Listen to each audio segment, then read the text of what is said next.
Vamos ahora entonces a dar paso a nuestras invitadas, con quienes hemos previsto una intervención de 10 minutos para cada una, y comenzaremos entonces cediéndole la palabra a la representante de ONU Mujeres en Uruguay, Magdalena Furtado.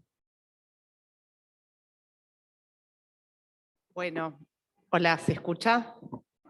Bueno, muchísimas gracias. Un agradecimiento a la Sociedad Uruguaya de Gestión de Personas por la invitación a participar en este evento. Me encanta que levanten el centro con este tema.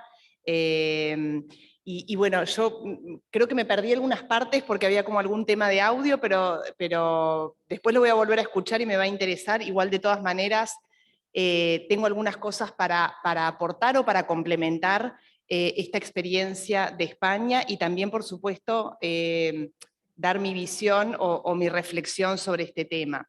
Cuando nos preguntan sobre leyes en Uruguay que tengan que ver con igualdad de género o empoderamiento de las mujeres, creo que Uruguay ya está en un nivel de que ya avanzó y ya no tiene ninguna ley discriminatoria hacia las mujeres. Y enfatizo eso porque hay muchísimos países que sí lo tienen, ¿no? Que tienen todavía escrito en sus normas y en su legislación discriminaciones explícitas hacia las mujeres. De hecho, cuando nos tocó hacer las fichas de legislación discriminatoria para todos los países de América Latina y el Caribe, eran como 33 fichas que hicimos con la CEGIB, la de Uruguay estaba vacía porque no teníamos nada para reportar, ¿no? Pero hay otro tipo de leyes que son leyes que empujan, ¿no? Que tratan de como hacer avanzar esa igualdad de género, que Uruguay sí debería transitar el camino por visualizar ese tipo de leyes. Por ejemplo, las leyes de acción afirmativa, como leyes de paridad, que hay dos que están en el Parlamento desde el año pasado, una presentada en febrero y la otra en marzo. Son leyes que quieren avanzar hacia la paridad, que la mayoría de los países europeos y muchos países de Latinoamérica ya las tienen aprobadas, ¿no? Entonces, son leyes que, al contrario, que es como que le quieren dar un empujón a este tema. Y otro tipo de leyes que también apoyan a dar un empujón son leyes que tienen en su base la transparencia hacia la igualdad, hacia la rendición de cuentas. Uruguay siempre es el país de los promedios y muchas veces nos olvidamos de rendir cuentas lo que pasa entre hombres y mujeres. Y este sería uno de esos casos. Eso como primera reflexión en general.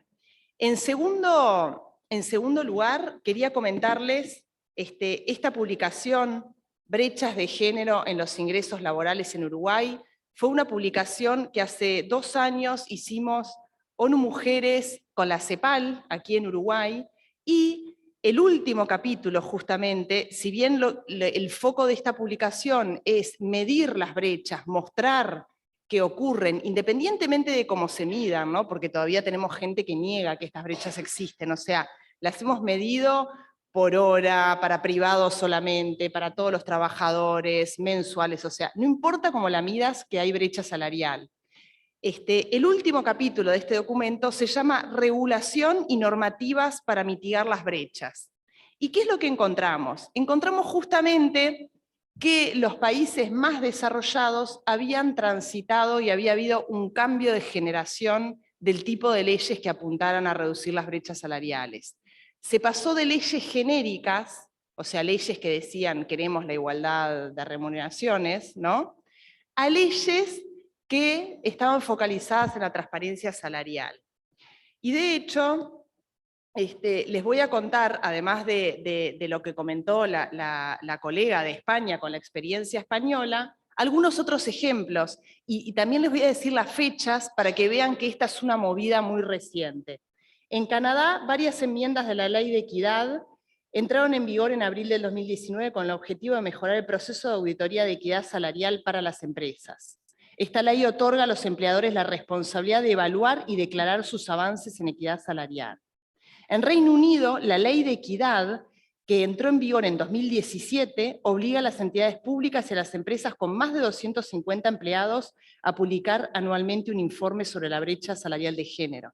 El otro día le pregunté a la embajadora cómo iba marchando la implementación de esta ley. En Islandia, la certificación de igualdad de remuneraciones introducida en 2017 mediante una enmienda, bla, bla, bla, requiere que las prácticas salariales de las empresas sean auditadas anualmente por un tercero. En Australia, la Ley de Igualdad de Género en el Trabajo de 2016, obliga a las compañías con más de 100 empleados a presentar informes anuales sobre indicadores de igualdad de género, entre ellos la igualdad de remuneración. Y en Francia, a partir de 2019, los informes de brecha salarial de género son obligatorios para los empleadores. Entonces, dicho todo esto, y les conté justamente los países y los años, para que vean que sí hay un movimiento, y que este movimiento es muy reciente, sobre todo en los países desarrollados, y lo que se ha constatado, como son los primeros años de implementación, que ha habido todavía como algunos problemas en la implementación y algunas fallas. Pero creo que es como la luz del faro hacia dónde debemos ir, hacia esa transparencia salarial. Y lo otro que quería comentarles es que cuando presentamos este documento en el 2020, que fue también aquí en el Parlamento, y tuvo la presencia del ministro de Trabajo, Pablo Mieres, y cuando comentamos este capítulo, el ministro Mieres se interesó, obviamente, en poder repensar este tipo de leyes de transparencia salarial para el Uruguay. Solo recordar que en Uruguay lo que tenemos es leyes generales por ahora, la Ley sobre Igualdad de Trato y Oportunidades para ambos sexos en la actividad laboral, que es del 89 y que prohíbe todo tipo de discriminación, incluido en las remuneraciones. Y también contarles algunas cosas específicas que hemos contribuido a poner también sobre la mesa con las empresas, o sea, ya no desde las políticas públicas, sino del trabajo con el sector empresarial, como la herramienta DIR. La herramienta DIR que desarrollamos desde ONU Mujeres con la Unión Europea, en el marco de un programa que se llamó Ganar, Ganar, la igualdad de género es buen negocio. Las siglas tienen que ver con diagnóstico de igualdad de remuneración, que justamente ese diagnóstico se basa en uno de los principios que habló la colega de España, el principio de trabajo de igual valor, ¿no? Y esa herramienta la hemos difundido en todo el sector empresarial de Uruguay, sobre todo la empezaron a usar las empresas que adhirieron a los WEPs, que son los principios de empoderamiento de las mujeres, es de uso gratuito, autoadministrado, es decir, que ningún tercero tiene que acceder a los datos de la empresa, sino que es como un autodiagnóstico para que la empresa pueda ver dónde estamos, que nos parece muy útil. También hemos trabajado con el Ministerio de Trabajo para incidir en la inclusión de cláusulas de corresponsabilidad en los cuidados en la negociación colectiva. ¿Por qué ese tema también es muy importante para reducir las brechas salariales?